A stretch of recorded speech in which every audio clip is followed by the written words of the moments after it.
Good afternoon, Kirk. Mark from Pfaff Reserve up here in Toronto. So I was able to give the car a good bath over here, dry it up, and make her look as pretty as possible for you. So we're looking at the 2016 M4 GTS we spoke earlier today about over the phone. So what we'll do is we'll keep the whole car in the frame here as I walk around it, and then I'll get up close and personal with every body panel, including the interior. I have learned a little bit more about this car since we last spoke over a call, so I know the actual original and only owner of the car very well. His name was Olivier Benloulou, which is a massive car collector from Gatineau. Like the guy's had Paganis, like 4 Paganis, Koenigsegg's, things like that, tons of race cars, Super Trofeo, Lamborghinis and whatnot. So that's great. It is a one-owner car. It shows 2, but basically what happened was it was bought by a company here in Ontario and then leased to him on a Quebec title. So that's why you can see it on the Carfax itself. Again, the whole car is fitted with paint protection film. I've reviewed everything on this car, and I also spoke to the current seller of the car, confirming 0 track use.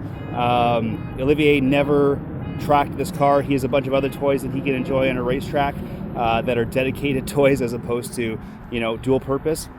I have a really hard time faulting the car, to be honest with you.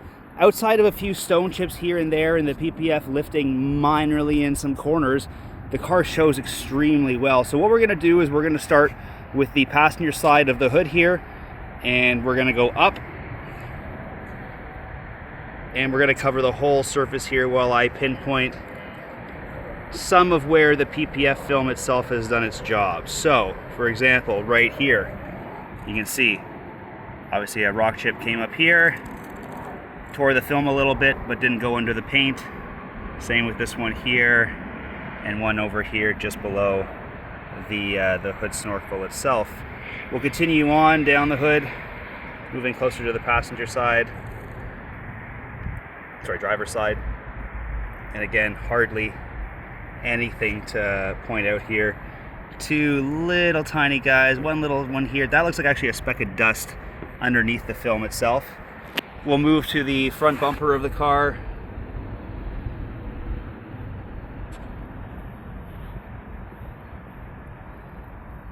So again, just close to the emblem itself, little tiny stone chip, little tiny dust mark underneath the film there. As we head down to the lower portion of the bumper, again, shows very well. The only thing you can see here, so the front was PPF'd and it looks like they went down underneath it, so it has a bit of a scrape there. However, if you look underneath, I don't really see any damage to the actual painted portion under it.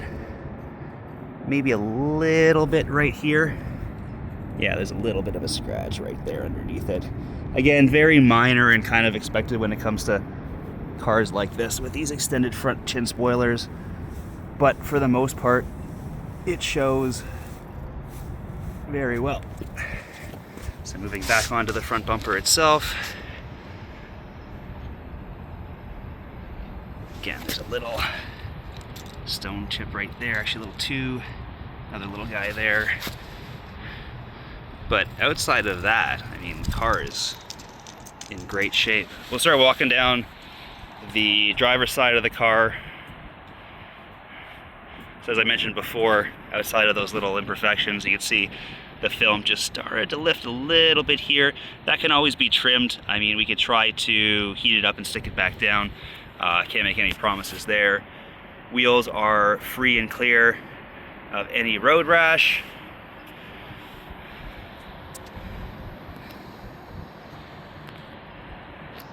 As you can see, the windshield is very far from being pitted. There's the odd little mark that you can expect on a car that's been driven. But yeah, no, it's great shape, carbon roof, fully protected as well.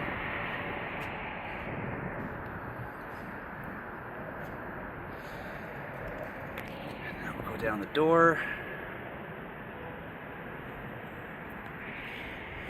Sometimes you'll get some additional chips in here. This does not have any.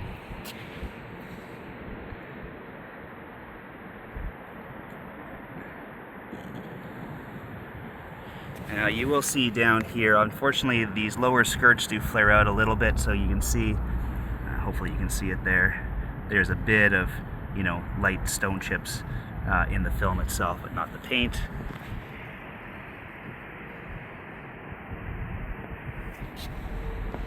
So, driver's side rear wheel.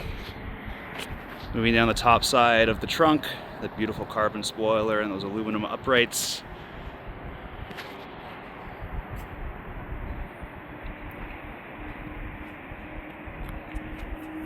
Down low, business area.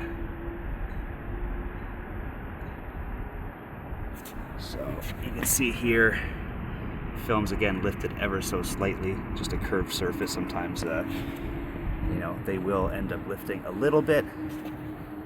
This side's nice and clean. All right, so we'll go down passenger side now. You're gonna love to see the interior on this thing because, well, I'll leave some suspense, but there's a lot of protection, is what I will say in the meantime. Passenger side door handle, nice and clean. There's a little dust underneath the film here.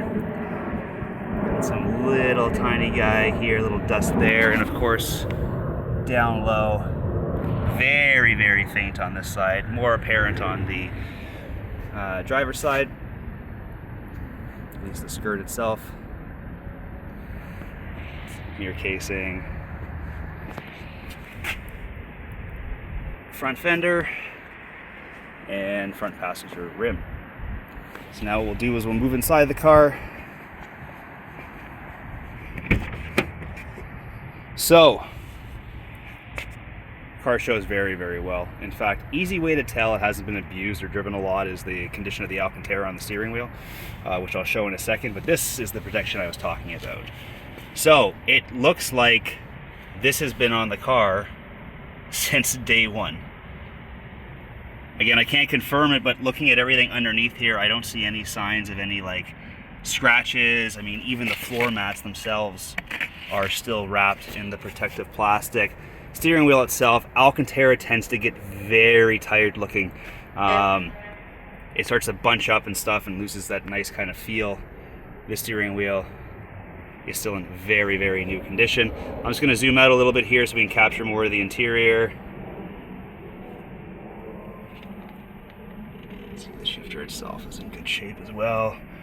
This is the whole cluster, radio, door panels, seats.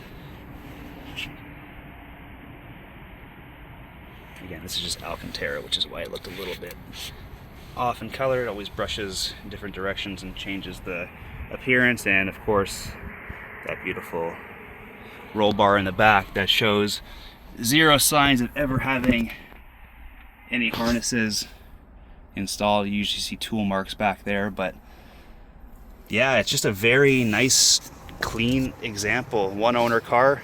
Regarding the service on it, he really hasn't driven it since I believe